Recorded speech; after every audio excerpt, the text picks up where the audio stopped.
L'unité arithmétique et logique est la dernière partie du microprocesseur que nous allons étudier ici.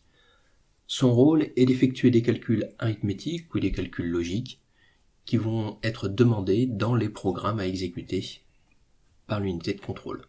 On peut regarder ce genre d'instructions, par exemple comme ceci. C'est une instruction qui demande ici d'ajouter 21 à la valeur du registre R0 et de mettre le résultat dans le registre R1. Si j'exécute, il y a 0 pour l'instant dans R0, et du coup je retrouve dans la valeur R1 21, mais 21 écrit en hexadécimal, donc 15. Une autre instruction que je peux exécuter, une exécution d'instruction logique.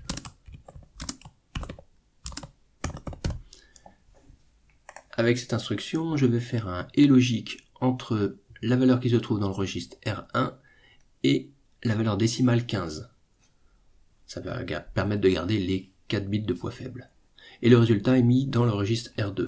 Si j'exécute cette instruction, la deuxième instruction, et je retrouve dans le registre R2 5, qui est la valeur qui reste après le et logique. Dernier type d'instruction que nous allons voir, une comparaison. Je peux comparer le registre R2 avec la valeur 5. Donc vous voyez que cette unité de calcul utilise toujours les registres généraux. Et on va voir ici qu'en exécutant les 3 instructions,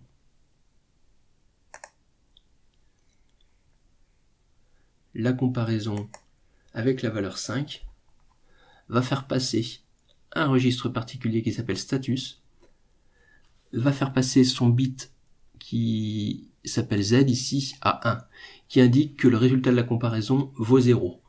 Ça veut simplement dire que le registre R2 est égal à la valeur 5. Alors ces résultats de comparaison peuvent être utilisés notamment par la suite pour faire des sauts.